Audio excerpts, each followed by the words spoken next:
Hello students, good morning. How are you? Hope you all are doing good. I am your YouTube teacher Umesh Rangdale and welcome in my YouTube channel whose name is Socially Social. So today we are here with one of the important topic of important chapter of social science whose name is water resources.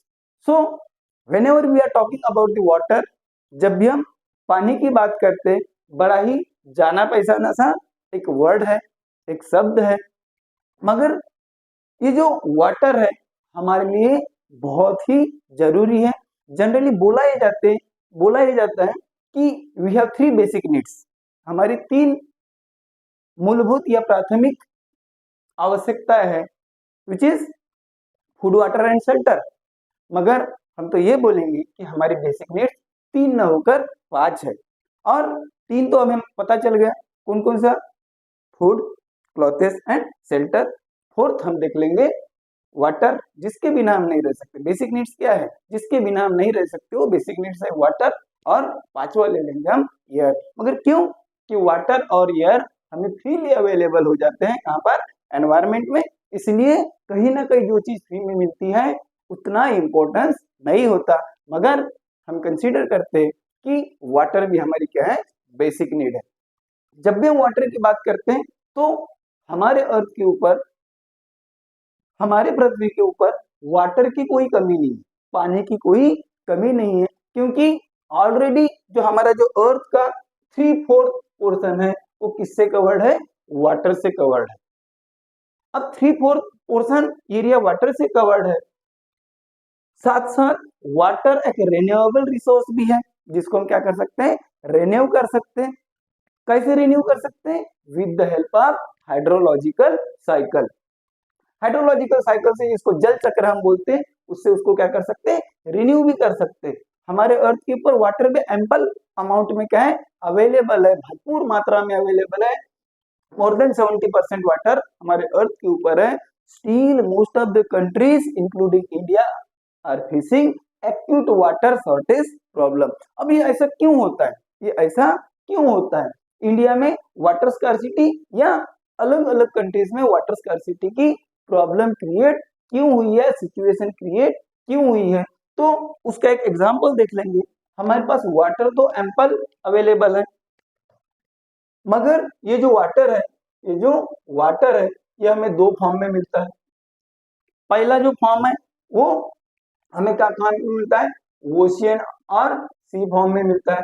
जो water कैसा होता है, salty होता है, खारा होता है, और जिसके कारण ये जो ओशियन और सी वाटर है लगभग 90.6% है, यानी इतना जो पानी है हमारे लिए पोर्टेबल नहीं है, यूजेबल नहीं है।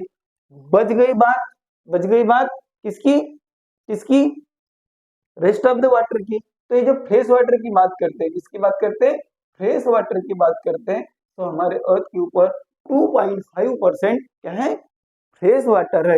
मगर इसमें भी ये जो 2.5% जो फ्रेश वाटर है, इस 2.5 को अगर वी विल कन्वर्ट इन 100%, उसका भी 70% जो पोर्शन है वो काय के रूप में दिखाई देता है, आइस शीट और ग्लेशियर के फॉर्म में दिखाई देता है। अब आइस शीट और ग्लेशियर के फॉर्म में रहेगा तो जाहिर सी बात है कि उसका भी यूज करना क्या है, पॉसिबल नहीं है, या उसका भी यूज करना इजी नहीं है। तो अब हमारे समझ में आ रहा है कि जो वाटर है दिखता तो बहुत है, मगर हमारे यूज के लिए, हमारे वापरने के लिए ज्यादा वाटर अवेलेबल नहीं है। यही कारण है कि most of the states of India और most of the countries of the world are facing water scarcity problem.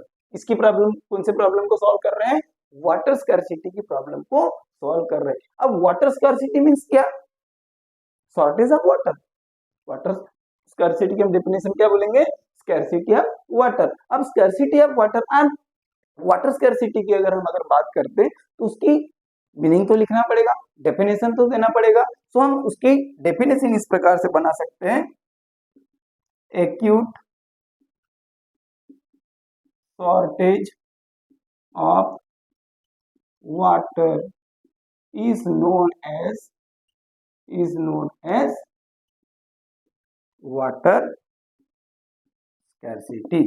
सो इस प्रकार से हम वाटर स्कैरसिटी के क्या बोल सकते, क्या बना सकते हैं, डेफिनेशन बना सकते हैं। ये इस प्रकार से हम क्या कर सकते हैं, वाटर स्कैरसिटी को डिस्क्राइब कर सकते हैं।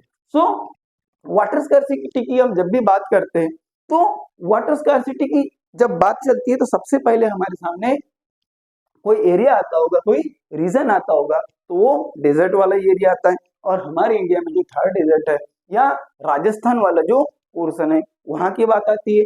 हमारे सामने होती है कि राजस्थान की जो वुमेन्स है स्पेशली वो क्या कर रहे हैं, अपने हेड के ऊपर, अपने सिर के ऊपर मटका बैलेंस करते हुए दूर दराज एरिया तक पानी के सर्च में जाते रहते या पानी लाते रहते। क्यों? क्योंकि वहां पर वाटर की क्या है, कमी है, वाटर की कमी है।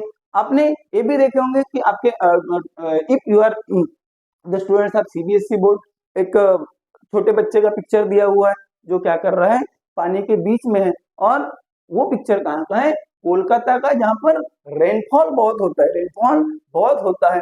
और ऐसे समय में उसके घुटने के ऊपर तक पानी भरा हुआ है और वो क्या बोलता है, water water everywhere but not a drop to drink. हर जगह पानी है मगर पीने के लिए एक बूंद भी पानी नहीं है। आपने कश्मीरी वुमन्स देखे होंगे जो वो क्या करते हैं, पानी के सर्च में दूर दराज एरिया तक घूमते रहते हैं। अब ये जो वाटर की जो स्कैरसिटी है, जो हम अभी तक समझ गए कि वाटर का क्या होना, शॉर्टेज होना, वाटर का क्या होना, शॉर्टेज होना, उसको हम क्या बोलते हैं, वाटर स्कैरसिटी बोलते हैं। सो वाटर स्कैरसिटी के रीजंस क्या है, वाटर स्कैरसिटी के रीजंस क्या है, ये वाटर स्कैरसिटी के अगर रीजंस देखेंगे तो दो प्रकार के हमें रीजंस दिखते हैं। पहला क्वांटिटेटिव रीजंस, जिसकी क्वांटिटी क्या हो जाना, कम हो जाना, डिक्रीज हो जाना। और दूसरा हम देखेंगे qualitative reasons. So water scarcity की जब भी हम रीजंस देख रहे हैं, दो रीजन के इसमें हम डिस्कस करेंगे। पहला क्वांटिटेटिव रीजंस और दूसरा क्वालिटेटिव रीजंस। अब क्वांटिटेटिव रीजंस की अगर हम बात करते हैं तो वाटर स्कैरसिटी का रीजन क्या हो सकता है, ओवर एक्सप्लॉइटेशन, वाटर का हमने क्या कर दिया, बहुत ज्यादा एक्सप्लॉइटेशन कर दिया, ये पहला रीजन हो सकता है। देन उसके बाद में excessive use of water, water का जरूरत से ज्यादा क्या करना, यूज करना। आप देखे होंगे हम जब भी हैंड वॉश करते हैं तो क्या करते हैं, टैप खुला छोड़ देते हैं, जितनी जरूरत है उससे ज्यादा पानी यूज कर देते हैं। जब भी हम बाथरूम में होते हैं तो शावर स्टार्ट कर देते हैं और क्या करते हैं, बाथिंग करते हैं, नहाते हैं, एक्सेस वाटर का यूज करते हैं हर जगह। ये तो सिर्फ छोटा सा एग्जांपल था, हमारे लेवल का एग्जांपल था। अब चाहे एग्रीकल्चर पर्पस के लिए या किसी के भी लिए आप देख लीजिए, डोमेस्टिक पर्पस के लिए देख लीजिए, इंडस्ट्रियल पर्पस के लिए देख लीजिए, वाटर का क्या हो रहा है, एक्सेस यूज हो रहा है। तो सेकंड हमारा जो रीजन हमें मिलेगा, पहला हमारा क्या मिला था, ओवर एक्सप्लॉइटेशन ऑफ वाटर। दूसरा हमारा रीजन हमने देखे एक्सेसिव यूज ऑफ वाटर। तीसरा अगर देखेंगे हम, so unequal access to water among different different people in the society. Society में जो लोग रहते हैं, अलग अलग लोग अलग अलग प्रकार का क्या करते हैं, यूज करते हैं, उसका यूज इक्वली एक्सेस नहीं करते। फॉर एग्जाम्पल जितने भी रिच फैमिलीज होती है, ये रिच पीपल होते हैं इन द सोसाइटी, उनका खुद का स्विमिंग टैंक होता है, उनका खुद का स्विमिंग टैंक होता है, यानी उनके पास में वाटर बहुत ज्यादा क्या कर रहे हैं, वो यूज कर रहे हैं। और दूसरे तरफ में हम पोर्स देखेंगे जो क्या करते हैं, एक एक बूंद पानी के लिए भी दूर दूर एरिया तक घूमते रहते हैं, जाते रहते हैं। तो इसके कारण क्या हो रहा है, अनइक्वल अगर एक्सेस होगा तो भी हमारे वाटर का क्या होगा, शॉर्टेज हम फील करेंगे। वो बात अलग है कि सोसाइटी में भी क्या हो जाती है, गैप्स हो जाती है। But we are focusing only on the water resource और वाटर स्कैरसिटी के रीजन देख रहे हैं। तो वाटर स्कैरसिटी का हमने तीसरा रीजन ये देखा कि जो वाटर का जो एक्सेस है वो क्या है, अनइक्वल है। कहां पर, in the different social group, जो सोसाइटी के जो ग्रुप्स हैं उनमें वाटर का एक्सेस क्या है, अनइक्वल है। उसके बाद में हम देख लेंगे ग्रोइंग पॉपुलेशन, पॉपुलेशन बढ़ते जा रही है, हम सेकंड नंबर पर आते हैं in the terms of population. और ऐसा ही अगर चलता रहा तो हम क्या बोल सकते हैं, वी विल ओवरकम, किसको, चाइना को ओवरकम कर देंगे। तो ये जो बात है, जो और पॉपुलेशन है या ग्रोइंग पॉपुलेशन है, हमारी रैपिडली ग्रोइंग पॉपुलेशन है, ये भी क्या हो रहा है, अब ज्यादा से ज्यादा पॉपुलेशन रहेगी तो पॉपुलेशन की क्या होगी, वाटर की भी डिमांड बढ़ेगी। वाटर की अगर डिमांड बढ़ेगी, वाटर क्या होते जाएगा, कम पड़ते जाएंगे। So growing population is also one of the major reason for the water scarcity. Next अगर हम अगर रीजन देखते हैं तो वो greater demand of water, greater demand of water. अब वाटर की डिमांड कहाँ कहाँ पर पड़ रही है, डोमेस्टिक पर्पस के लिए भी वाटर की डिमांड पड़ गई। देखिए पहले हमारे अगर अगर मान लेते आज से अगर 30 से 40 साल की अगर बात करते तो मटका से टैंक में एक पानी होता था, अभी हमारी खुद की टैंक ऊपर लगी रहती है, हर जगह जगह पर क्या होते हैं, टैप्स लगे होते हैं। वाटर की डिमांड डोमेस्टिक पर्पस के लिए बढ़ गई, इंडस्ट्रियल पर्पस के लिए बढ़ गई, एग्रीकल्चर पर्पस के लिए बढ़ गई, और अलग अलग पर्पस के लिए वाटर की डिमांड क्या हो गई है, बढ़ गई है। तो ये रीजन अगर देखते हैं तो पहला रीजन हमने कौन से देखे थे, on the basis of quality, on the basis sorry on the basis of quantity, on the basis of quantity देखे थे। अभी हम देखेंगे वही रीजन जो क्या करते हैं, वाटर स्कैर्सिटी के लिए रिस्पॉन्सिबल होते हैं, वो देखेंगे हम, वो हम देखेंगे कौन से, क्वालिटेटिव रिजल्ट, कौन से qualitative reasons are quality reasons. So qualitative reasons की अगर बात करते हैं वाटर स्कैर्सिटी की, तो पहला bad quality of water into pollution, pollution बढ़ते जा रहा है जिसके कारण वाटर का जो प्यूरिटी है वो क्या होते जा रहा है, कम होते जा रहा है। आपने देखे होंगे कि बहुत सारे हमारे जो हाउस होल्ड जो वाटर रहता है वो कहाँ पर आता है, छोटे छोटे ड्रेनेज सिस्टम में आता है, नालियों में आ जाता है, वो पानी नदियों में जाता है और नदियों का अच्छा पानी क्या कर देता है, खराब कर देता है। So bad quality of water due to pollution, या तो कुछ इंडस्ट्रीज का जो वेस्ट निकलता है, इंडस्ट्रियल वेस्ट निकलता है वाटर के फॉर्म में, वो भी हम कहाँ पर कर देते हैं, नदियों में डिस्चार्ज कर देते हैं, जिसके कारण भी नदियों का पानी जो रहता है वो क्या हो जाता है, खराब हो जाता है, पोल्यूटेड हो जाता है, वो पोर्टेबल नहीं होता है। तो bad quality of water, this is also one of the major reason for the water scarcity. दूसरा हम देखेंगे कि domestic and industrial waste mixed in water. अभी अभी हमने बात की कि डोमेस्टिक और इंडस्ट्रियल वेस्ट है वो भी कहाँ पर मिक्स कर देते हैं, वाटर में मिक्स कर देते हैं, जिसके कारण भी वाटर स्कार्सिटी की प्रॉब्लम क्रिएट होती है। नेक्स्ट देखेंगे कि जो एग्रीकल्चरल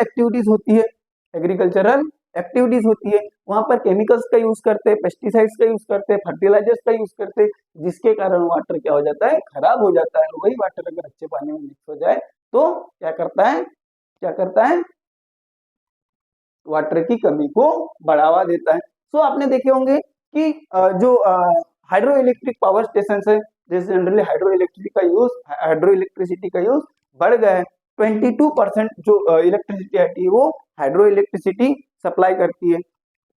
सो ये जो हाइड्रो इलेक्ट्रिक प्रोजेक्ट जो भी है वो भी क्या करते हैं, फ्रेश वाटर का ही यूज करते काय के लिए, for the generation of electricity, जिसके कारण हमारा क्या हो रहा है, वाटर की प्रॉब्लम या वाटर का शॉर्टेज बढ़ते ही जा रहा है, या day by day we are facing water shortage problem और वाटर स्कैर्सिटी प्रॉब्लम। तो ये जितने भी हम प्रॉब्लम फेस कर रहे हैं, अभी इतनी अगर प्रॉब्लम अगर फेस करेंगे तो जाहिर सी बात है ऐसा ही अगर चलते रहा तो एक दिन ऐसा आएगा कि वाटर हमारे पीने के लिए या डेली यूजेस के लिए अवेलेबल नहीं होगा। उसके लिए हमें क्या करना है, need for water conservation and management, need for water conservation and management. अभी आपको इतना तो समझ में आ गया होगा कि आज की क्या है, it is the need of the hour it is the need of an hour. वो समय की जरूरत बन गई है कि हमारा जो वाटर रिसोर्स है भले ही वो रिन्यूएबल हो, फिर भी क्वालिटी है बड़ी तेजी से कम होते जा रहा है, उसको हम क्या करें, कंजर्व करें और कंजर्वेशन के लिए कुछ मैनेजमेंट करें। तो किस प्रकार से हम अपने वाटर रिसोर्स का क्या कर सकते हैं, कंजर्वेशन कर सकते हैं, तो फिर उसका मैनेजमेंट कर सकते हैं। तो पहला देखेंगे हम टू कंजर्व एंड मैनेज और वाटर रिसोर्सेस। सबसे पहला तो यही करेंगे कि हमारे जो वाटर रिसोर्स है उसको कंजर्व करें एंड मैनेजमेंट उसका प्रॉपर तरीके से करें। This is not writing properly, so conservation and management, conservation and management, management of water resource, water resource का क्या करें, हाँ वाटर रिसोर्स का क्या करें, कंजर्वेशन और मैनेजमेंट करें। और क्या कर सकते हैं, to safeguard ourself from the health hazards, क्योंकि पानी से बहुत सारी क्या हो सकती है, हेल्थ रिलेटेड प्रॉब्लम्स हो सकती है। तो क्या कर सकते हैं हम, to save our self, or to हम क्या बोलेंगे, safeguard our self, safeguard our self from, from किससे, फ्रॉम किससे, हेल्थ हजार्ड्स।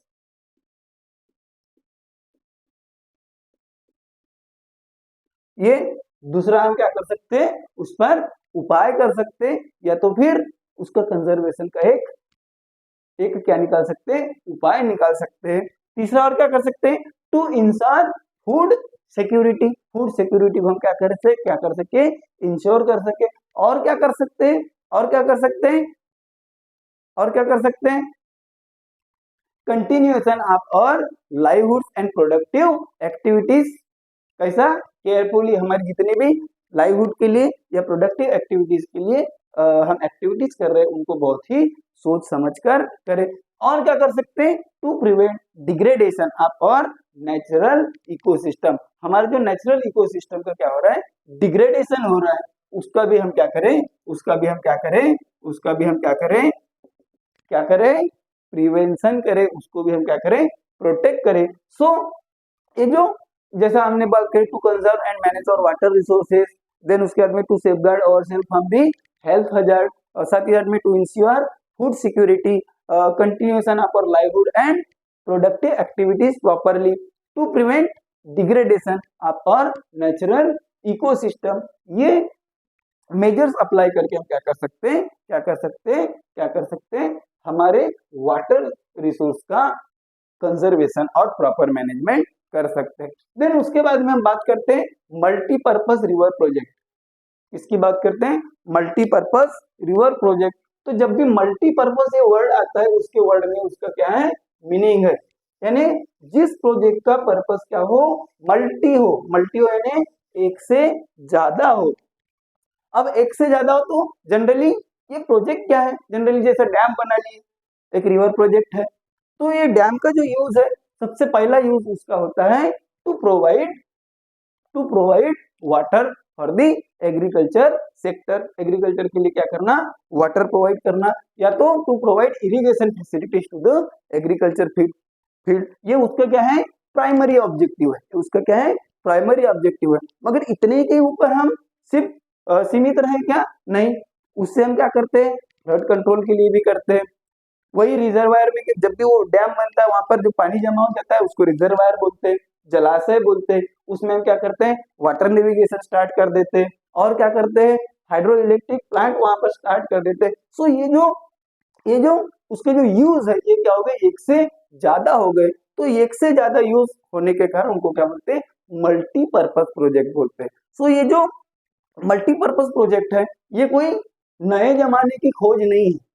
ये जो रिवर प्रोजेक्ट हम जो बना रहे हैं, या अलग अलग जो प्रोजेक्ट्स बना रहे हैं, तो कोई नए जमाने की खोज नहीं है। We are using them from ancient time और फ्रॉम दी पास्ट टाइम, बहुत ही पुराने समय से उनका क्या करते आ रहे हैं, यूज करते आ रहे हैं। और उसके कुछ एग्जाम्पल्स भी हमारे हिस्ट्री में क्या है, अवेलेबल है। तो क्या है कि जैसा मान लेते हैं कि from the ancient time we are using sophisticated hydraulic structure, हम बहुत ही पुराने जमाने से यूज कर रहे हैं, जैसा डैम हो गया, रिजर्वायर हो गया, लेक हो गया, एम्बैंकमेंट्स हो गए, कैनल्स हो गए। काय के लिए यूज करते थे, काय के लिए यूज करते थे, जनरली स्टार्टिंग में उसके दो ही पर्पज होते थे, to provide irrigation facility to the agriculture field, और दूसरा ड्रिंकिंग पर्पस के लिए। दो पर्पस के लिए एंशिएंट पीरियड में क्या किया जाता है, अलग अलग सोफिस्टिकेटेड हाइड्रोलिक स्ट्रक्चर्स बनाए जाते थे। इसके एग्जांपल्स देखते हैं, जैसे हम अगर फर्स्ट सेंचुरी बीसी में अगर देखते हैं, तो श्रृंगबेरापुरा जो कहां पर है, इलाहाबाद में, वहां पर भी हमें क्या मिलता है, तो हम क्या मिलता है, एक प्रोजेक्ट मिलता है जो गंगा नदी का जो वाटर रहता है उसको क्या करने के लिए, उसको जो फ्लड आता है वो फ्लड को कंट्रोल करने के लिए। और उसके बाद में चंद्रगुप्त मौर्य के भी पीरियड में अगर हम देख लेते हैं तो अलग अलग डैम्स का, अलग अलग लेक्स का उन्होंने क्या किए थे, निर्माण किए थे। कलिंगा राज्य की अगर बात करते हैं जो उड़ीसा में है, वहां पर भी इस प्रकार के अलग अलग क्या बने थे, प्रोजेक्ट्स कंस्ट्रक्ट किए गए थे। नागार्जुन कोंडा वहां पर भी जो आंध्र प्रदेश में है, उसके बाद में बेन्नूर कर्नाटका में है, उसके बाद में कोल्हापुर जो महाराष्ट्र में है। तो ये अलग अलग यानी पास्ट पीरियड में भी इस प्रकार के प्रोजेक्ट्स बने हुए थे या सोफिस्टिकेटेड हाइड्रोलिक स्ट्रक्चर्स बने हुए थे।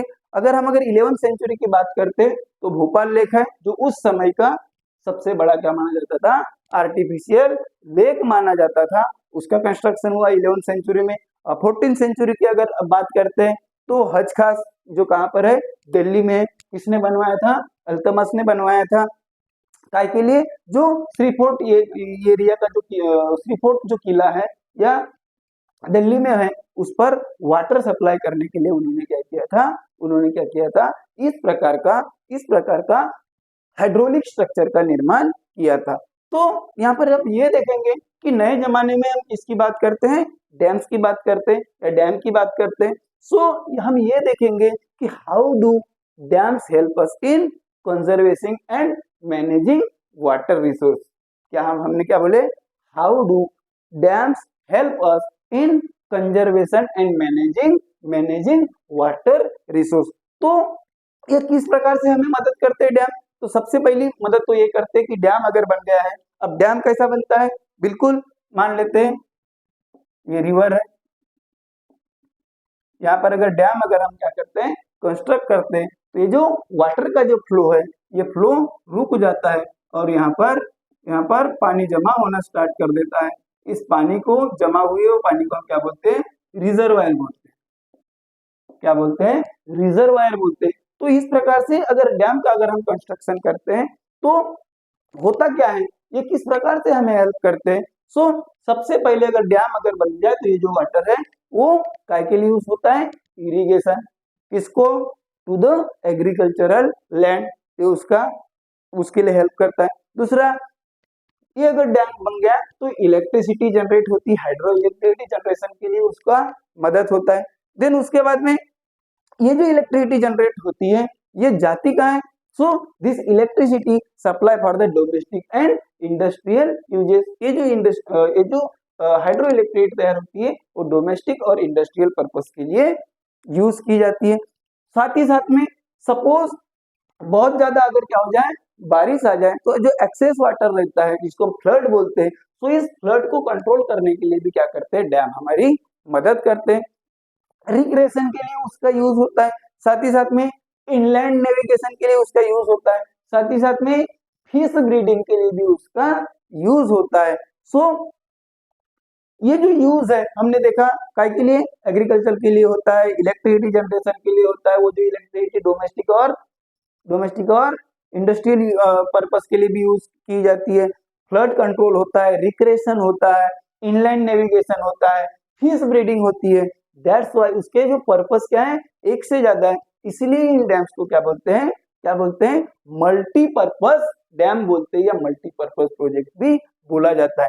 अब ये जो डैम्स की अगर कुछ एग्जांपल्स अगर बात कर लेते हैं तो सतलुज और बियास रिवर के ऊपर कौन सा डैम बना है, भाखरा नंगल डैम बना हुआ है, जो क्या करता है, हाइडल पावर प्रोडक्शन करता है और साथ ही साथ में इरिगेशन फैसिलिटीज भी प्रोवाइड करता है।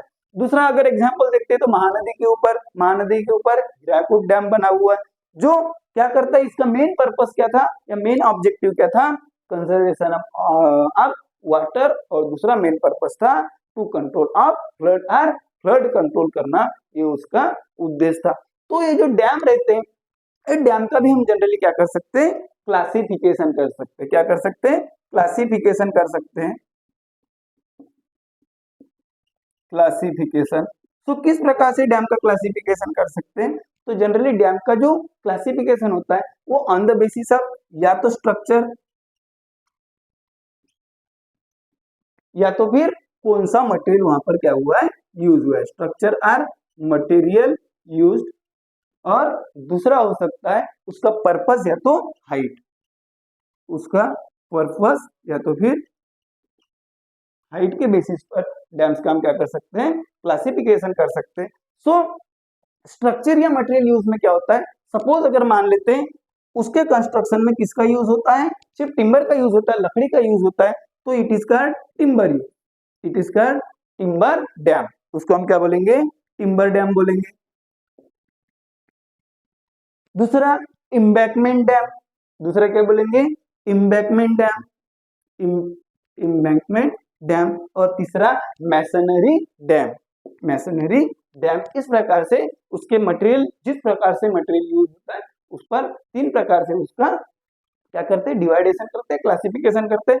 On the basis of purpose और हाइट, फिर से यहाँ पर भी तीन प्रकार से इसका डिवाइडेशन होता है। सपोज अगर डैम की अगर हाइट बहुत ज्यादा रहेगी तो it is large dam, it is large dam. उसकी हाइट अगर मीडियम रहेगी तो मीडियम हाइट डैम, और उसकी हाइट अगर कम रहेगी तो लो हाइट डैम। इस प्रकार से डैम का हम क्या कर सकते हैं, क्लासिफिकेशन कर सकते हैं। कौन से बेसिस के ऊपर, on the basis of material use, वहां पर मटेरियल कौन कौन सा यूज हुआ है, और on the basis of its height. तो ये जो डैम है, ये डैम जो मॉडर्न इंडिया में या मॉडर्न एरा में क्या किया है, बहुत ज्यादा हमारी क्या करता है, हेल्प करता है। इसलिए हमारे हमारे ऑनरेबल जवाहरलाल नेहरू जी ने क्या बोला था, this dams are the temples of modern India. Jawaharlal Nehru ji ने क्या बोला था, dams are the temples of modern India. जिस प्रकार से गांधी जी ने क्या बोला था कि resources are ample for everybody's need and not for anybody's greed, उसी प्रकार डैम से रिलेटेड स्टेटमेंट किसका है, जवाहरलाल नेहरू जी का, जिन्होंने बोला था temples are the dams are the temples of modern India.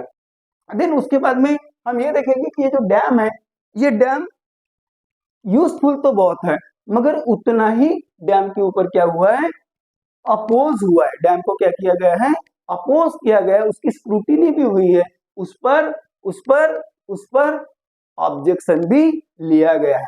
तो ये ऑब्जेक्शन क्यों लिए गए, डैम का अपोज क्यों किए, आपने देखे होंगे नर्मदा बचाओ आंदोलन, जो कैंपेन चली थी या सोशल मूवमेंट चली थी, या तो तेहरी डैम आंदोलन एक मूवमेंट चली थी, सोशल मूवमेंट चली थी।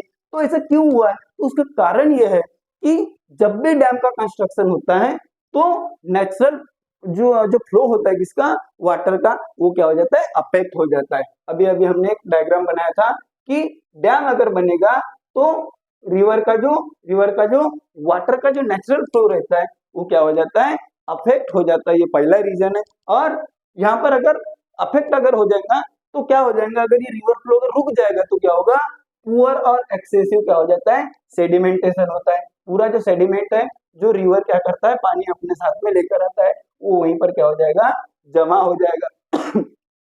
कहां पर, at the bottom of the reservoir. तो ये सेकंड, पहला affecting the nature flow of water, दूसरा poor and excessive sedimentation at the bottom of the reservoir, और जिसके कारण क्या होता है कि एक्वेटिक लाइफ भी क्या हो जाती है, डिस्टर्ब हो जाती है। उसके बाद में जितना भी हमारा जो एक्वेटिक फाउना है, जितना हमारा एक्वेटिक फाउना है, यानी जीव जंतु है जो पानी में रहते हैं, उनका माइग्रेट होना पॉसिबल नहीं, वो माइग्रेट नहीं हो पाते, और जनरली स्पॉनिंग की जो प्रोसेस है वो भी क्या हो जाती है, डिस्टर्ब हो जाती है। तो अंडे वंडे देने वाली जो प्रोसेस है वो भी क्या हो जाती है, डिस्टर्ब हो जाती है। साथ ही साथ में जहां पर भी डैम बनता है, डैम अगर यहाँ पर अगर बन जाए तो इतना बहुत बड़ा एरिया क्या हो जाता है, बहुत बड़ा एरिया क्या हो जाता है, पानी से भर जाता है। तो वहां का जो आजू बाजू का जो वेजिटेशन कवर होता है, आजू बाजू का क्या वेजिटेशन कवर होता है, वो वेजिटेशन कवर भी क्या हो जाता है, सबमर्ज होता है, पानी में मिल जाता है, जिसके कारण वेजिटेशन का भी क्या होता है, लॉस होता है। यही कारण है कि मैक्सिमम जो लोग है इन डैम्स को और मल्टीपर्पज डैम को क्या कर रहे हैं, अपोज भी कर रहे हैं, उनके खिलाफ आवाज भी उठा रहे हैं। जिसमें दो एग्जांपल्स हमारे पास में है, एक नर्मदा बचाओ आंदोलन और दूसरा तेहरी डैम आंदोलन। तो ये सारी चीजें हैं। देन तो ये जो मल्टीपर्पज रिवर प्रोजेक्ट है, इसके प्रॉफिट्स भी है और इसके लॉस भी हमने देखा। और moving to the last topic of the chapter, और वो क्या है, रेन वाटर हार्वेस्टिंग। अब रेन वाटर हार्वेस्टिंग की अगर हम बात करते हैं तो उसकी डेफिनेशन क्या हो सकती है, उसकी मीनिंग क्या हो सकती है। सो रेन वाटर हार्वेस्टिंग का डेफिनेशन हम लिख सकते हैं जैसा collection and conservation of water, है ना। वाटर को हम क्या कर रहे हैं, कलेक्ट ही कर रहे हैं, उसको कंजर्व ही कर रहे हैं। So collecting and conservation of water, काय के लिए उसको कलेक्ट कर रहे हैं, काय के लिए उसको कंजर्व कर रहे हैं, फॉर दी फ्यूचर यूज। तो हम इसका डेफिनेशन क्या बोलेंगे, collection and conservation, collection and conservation किसका, ऑफ वाटर, की काय के लिए, फॉर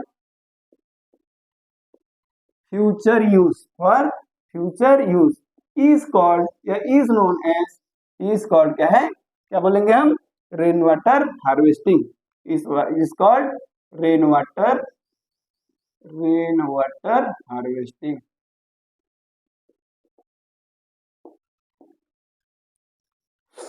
सो इस प्रकार से उसका रेन वाटर हार्वेस्टिंग का क्या कर सकते हैं, डेफिनेशन बना सकते हैं। सो रेन वाटर हार्वेस्टिंग क्या क्या है कि बारिश का पानी को क्या करना, बचा के रखना, स्टोर करके रखना, ताकि लिए फॉर द फ्यूचर यूज, उसी को हम क्या बोलते हैं, रेन वाटर हार्वेस्टिंग बोलते हैं। अब ये जो रेन वाटर हार्वेस्टिंग वाली जो टर्म है, ये भी कोई नया टर्म नहीं है। रेन वाटर हार्वेस्टिंग हमारे इंडिया में ऑलरेडी पास्ट पीरियड से, एंशिएंट पीरियड से चलते आ रही है, पास्ट पीरियड से, एंशिएंट पीरियड से चलते आ रही है। जैसे आपने देखे होंगे गुल्स या कुल्स आपको कहाँ पर मिलते हैं, वेस्टर्न हिमालयस, हिमालयस में अगर चले जाओ तो गुल्स और कुल्स होते हैं, जो अपने घरों के लिए, अपने खेती के लिए क्या करते हैं, पानी को स्टोर करके रखते हैं। जनरली ये जो गुल्स और कुल्स है कहाँ पर, हिमालयन रीजन में, वो एग्रीकल्चर को वाटर सप्लाई करने के लिए, क्योंकि वहाँ पर पहाड़ी इलाका होता है, वहां पर एग्रीकल्चर को वाटर सप्लाई करने के लिए यूज करते हैं। राजस्थान की अगर बात करते हैं तो rooftop rain water harvesting system वहां पर लगा होता है। अब rooftop rain water harvesting system यानी जितने भी घरों के रूफ्स है, रूफ से छत है, उसको क्या करना, उसको क्या करना, एक पाइप के मदद से या तो घर के कोर्ट यार्ड में या तो घर के अंदर में क्या करना, एक रूम में एक पीट बनाना, एक टाका बनाना, एक टैंक बनाना, और वो जो ऊपर का जो रूफ का जो वाटर है with the help of pipe उस टैंक में क्या करना, जमा करना।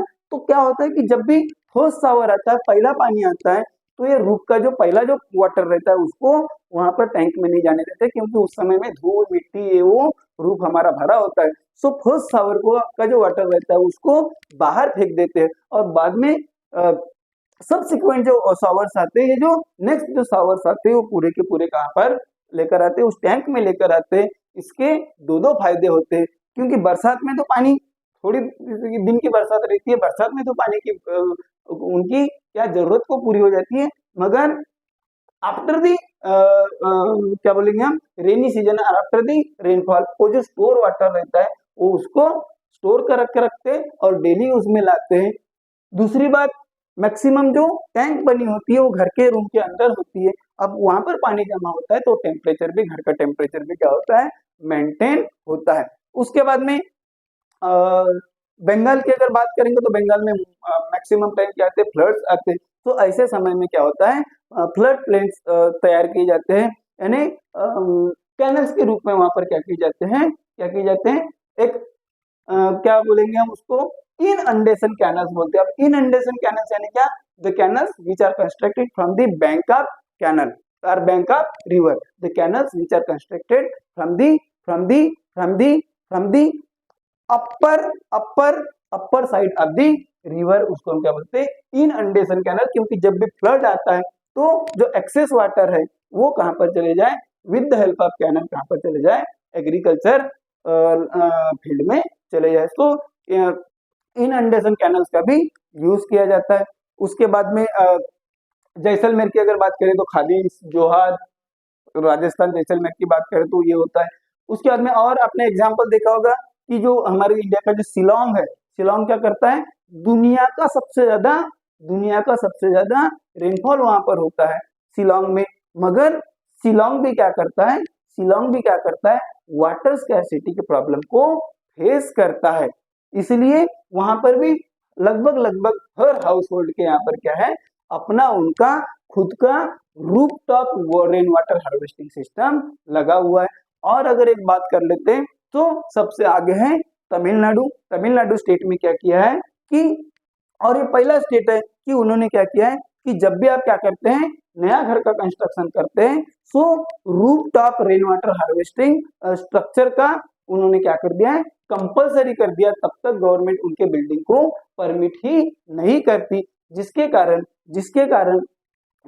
वहां पर क्या हो रहा है, रेन वाटर हार्वेस्टिंग की प्रोसेस बढ़ते जा रही है। और जो आदमी कहां पर, तमिलनाडु में इस प्रकार का हार्वेस्टिंग नहीं करता, इस प्रकार का स्ट्रक्चर अपने घरों पर नहीं लगाता, इसका मतलब वो डिफॉल्टर हो गया। वो ऐसे जो डिफॉल्टर्स है उनको पनिश करने का वहां पर क्या है, लीगल प्रोविजंस भी है। सो होप जितना भी हमने हमारा जो एक one of the most important जो रिसोर्स है वाटर रिसोर्स, इसके बारे में देखिए। इतना सब कुछ समझने के बाद में सिर्फ एग्जाम के लिए, मगर एज अ ह्यूमन बीइंग कि हम प्रयास करेंगे कि आज के बाद हम भी क्या करेंगे, हमारा जो प्रीसियस वाटर रिसोर्स है उसका यूज बड़ा ही केयरफुली करेंगे, बड़ा ही सोच समझ करेंगे। Take care. बहुत ही जल्दी हमारे पास में एक हिस्ट्री और इंग्लिश की भी सीरीज हम आपके साथ शेयर करेंगे। हमारे चैनल पर बने रहिए, सब्सक्राइब कर दीजिए ताकि नए नए वीडियोस आपके तक पहुंचते रहे। Okay, take care, good bye.